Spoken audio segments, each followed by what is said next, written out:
오늘 하나님께서 우리에게 주시는 말씀은 신약 성경에 있는 요한복음 11장 17절부터 27절까지의 말씀입니다. 요한복음 11장 17절부터 27절까지의 말씀 신약 163쪽에 있습니다.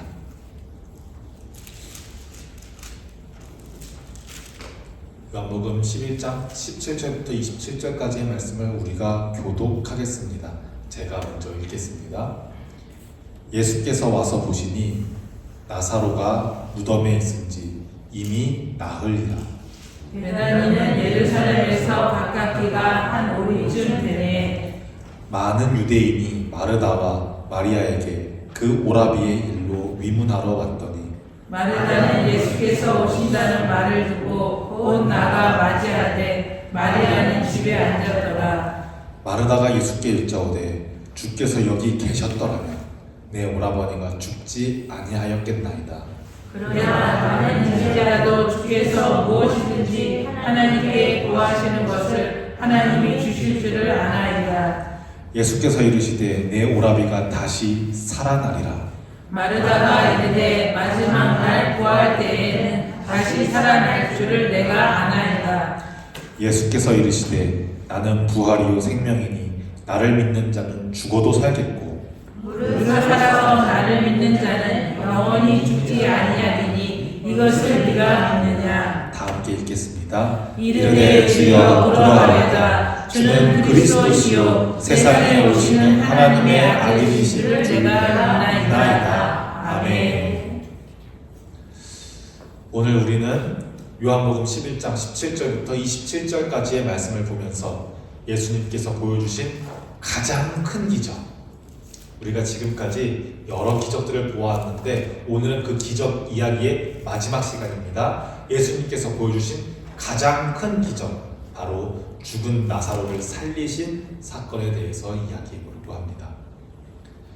지금까지 예수님께서 여러 기적을 행하신 모습을 보았지만 오늘 이 기적은 단순히 어디가 아팠는데 나았다, 바람이 강하게 불었는데 잔잔해졌다, 이런 수준을 넘어서는 기적인 것을 우리가 알 수가 있습니다.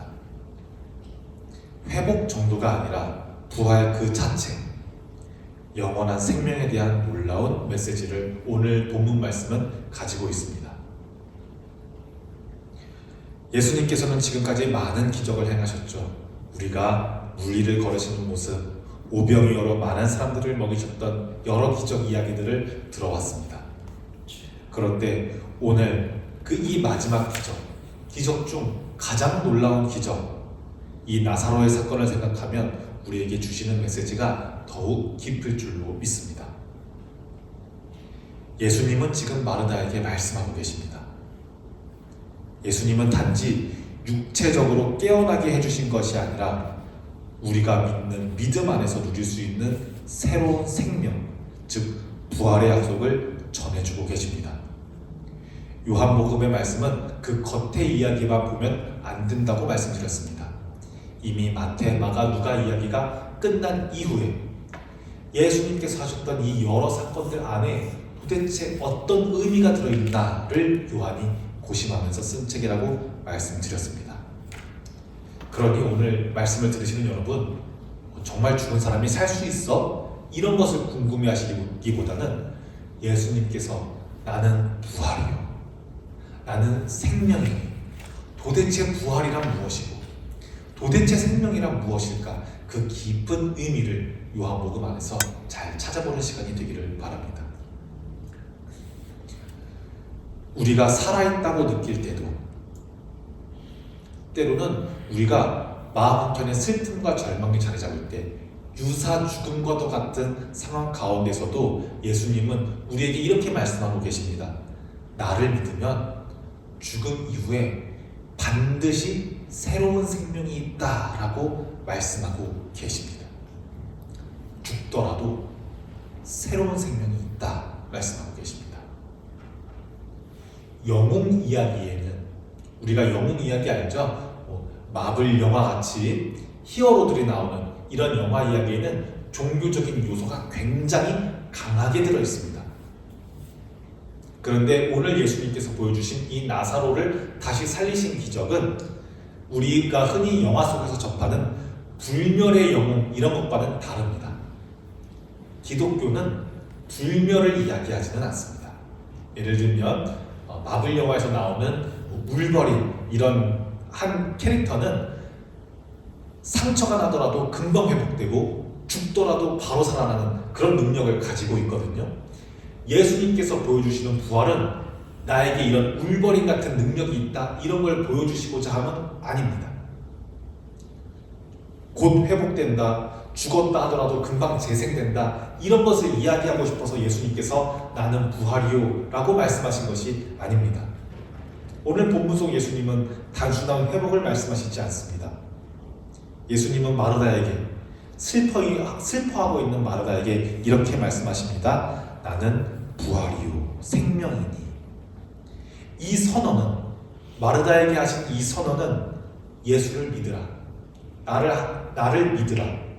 그러면 이 죽음이, 우리 모두가 맞이하는 이 죽음이 우리에게 끝이 아니라 새로운 시작이라는 것을 너는 보게 될 것이다 라고 지금 슬퍼하고 있는 마르다에게 말씀하고 계십니다.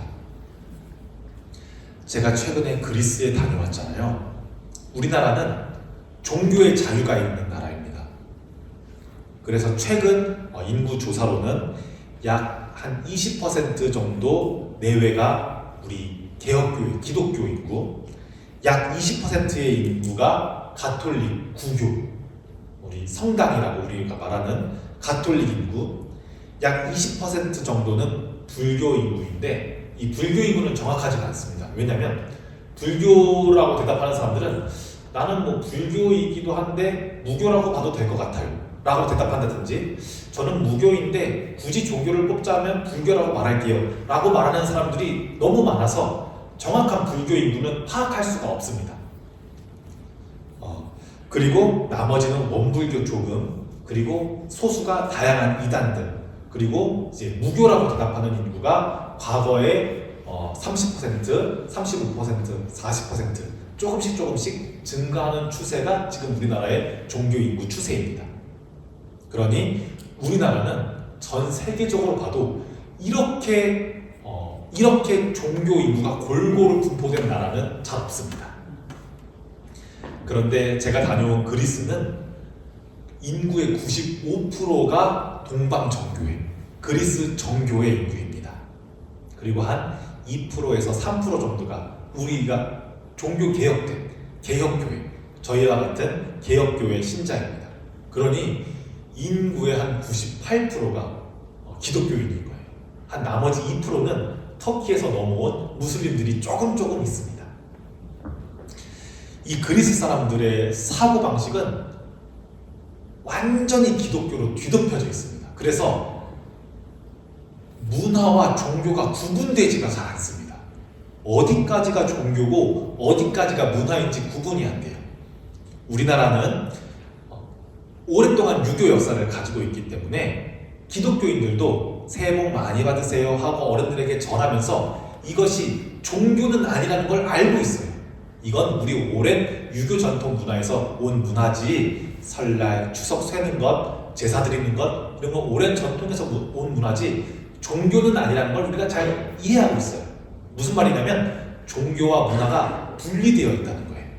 그런데 그리스 사람들은 어디까지가 문화고 어디까지가 종교인지 분리가 안 돼 있어요. 사고하는 사고방식 자체가 곧 기독교적 사고방식이에요.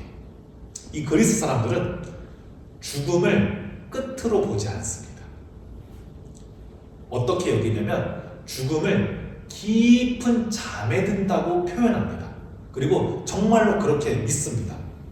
그렇기 때문에 다시 부활할 수 있다고 믿기 때문에 화장하는 문화가 없습니다. 우리는 화장을 하죠. 다시 예수님께서 의롭다고 말씀하셔서 하나님께서 의롭다고 판단하셔서 부활되면 그 이 육체를 가지고 부활해야 하는데 화장하게 되면 부활할 수 있는 육체가 없잖아요. 그래서 화장하지 않습니다. 아주 악독한 사람을 유럽에서 화형시키는 이유가 그것입니다. 너는 부활도 못하게 만들 거야 라는 이유가 화형에 담겨져 있습니다. 그들의 문화 속에 녹아있는 이 믿음은 잠깐의 죽음 이후에 하나님께서 나의 의로움을 보시고 다시 부활시키실 거다, 나를 다시 살게 하실 거다 라고 하는 확신에서 비롯한 문화라고 볼 수 있겠습니다. 그러니 우리도 이 믿음을 마음에 새기면서 우리가 지금 겪고 있는 고난, 유사 죽음들, 수많은 유사 죽음들, 고난, 슬픔, 절망, 이 모든 것들이 잠시 숨을 고르며 준비되는 과정임을 기억해 주셨으면 좋겠습니다. 그렇기 때문에 오늘 본문에서 말씀하신 나는 부활이요 생명이다 라고 선포하신 이 말씀은 괜찮아, 잘 될 거야, 이런 위로의 말씀이 아니라 우리의 신앙의 핵심 고백과도 같은 말씀입니다.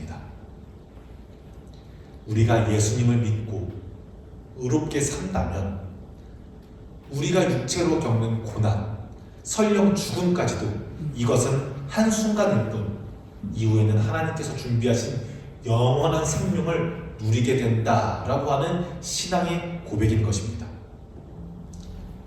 그런데 이 약속은, 예수님께서 해주신 이 약속은 신실합니다. 신실하다는 말은 절대 까먹지 않고 절대 어기지 않고 반드시 기억하고 반드시 지키신다는 말씀입니다. 우리가 매일 살아가는 삶 속에서 고난과 어려움이 있을 수 있지만 두려워하지 마십시오.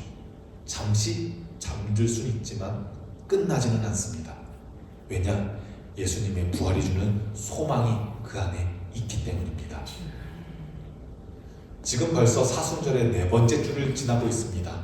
다음 주면 5째 주, 그 다음 주면 호산나 종려주일, 그 다음은 부활주일을 준비하고 있습니다. 우리가 이 시기에 예수님께서 죽임 당하시고 죽음을 맞이하시고 부활하신 이 사건이 우리 각자의 삶에 어떤 의미로 다가오는지 깊이 묵상할 수 있는 때입니다. 우리가 부활을 정말 부활했어, 정말로 부활했을까? 이런 역사적 사건에 함몰되는 함정에 빠지지 않기를 바랍니다. 그 부활이 진짜야? 가짜야? 이렇게 빠지는 것은 바보 같은 어리석은 행동입니다. 대신 매일의 삶 속에서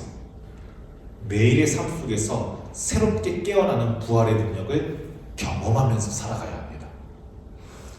그것이 바로 예수님께서 우리에게 주신 생명이라는 선물임을 깨닫기를 바랍니다. 우리는 삶 속에서 다양한 유사 죽음을 경험합니다. 삶에서 절망을 느낄 때가 있습니다.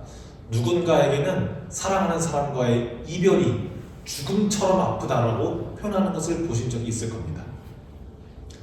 철석같이 믿었던 그 사람과의 갈라짐이 누군가에겐 죽음과도 같은 고통일 수 있고, 이번 사업만 성공하면 정말 다시 재기해서 가족들과 행복하게 살 수 있는데 그 시로라기 같은 희망이 짓밟혀졌을 때 우리는 유사 죽음을 경험합니다.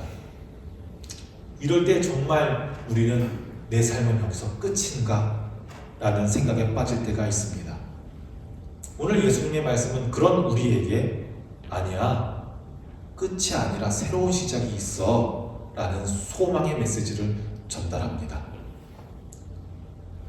예수님께서 나사로를 살리신 이 사건은 우리에게 어떠한 절망의 순간도 하나님 앞에서는 새로운 생명으로 바뀔 수 있다는 놀라운 증거입니다. 동시에 예수님께서 죽으시고 부활하시기 전에 나사로에게, 가장 사랑하는 마리아와 마르다 이 가정에게 부활과 생명을 미리 보여주실 사건이기도 합니다. 부활이요 생명이신 하나님이 여러분들의 하나님 되기를 축복합니다. 아멘. 우리가 이 말씀 속에서 위로와 소망을 얻고 죽어있는 영혼이, 죽어있는 생명이 예수님의 부활의 능력을 체험하는 삶이 되기를 주님의 이름으로 축복합니다. 아멘. 기도하겠습니다. 사랑의 하나님, 오늘 이 시간 우리 모두가 주님의 놀라운 기적의 말씀을 들으며 죽은 자에게 생명을 주시는 예수님의 기적 앞에 겸손한 마음을 내려놓습니다. 예수님께서 나는 부활이요 생명이니 라고 선포하신 그 진리 속에서 우리가 절망과 슬픔의 순간에서도 새로운 희망과 살아있는 생명을 경험하게 하시고 깊은 영원한 소망을 심어주시길 기도합니다. 우리 삶 속에서 아픔과 상처가 자리할 때마다 오늘의 말씀을 기억하게 하시고 부활하신 주님의 능력을 믿으며 앞으로 나아갈 수 있게 도와주소서. 나사로를 통해 보여주신 주님의 능력처럼 우리 각자의 삶에서도 주님께서 행하시는 회복과 새로운 삶을 누리게 하시며 우리로 하여금 서로의 짐을 나누며 주님의 사랑 안에 진정한 공동체로 이루게 하여 주시옵소서. 오늘 우리가 나눈 말씀이 우리의 일상 속에 소망과 기쁨과 위로가 되게 하시고 또 주위 이웃들에게 전해지는 증거가 되기를 원합니다. 기적이 기적에서 멈추는 것이 아니라 주님을 선포하는 증거가 되게 하여 주시옵소서. 예수님의 이름으로 기도합니다. 아멘.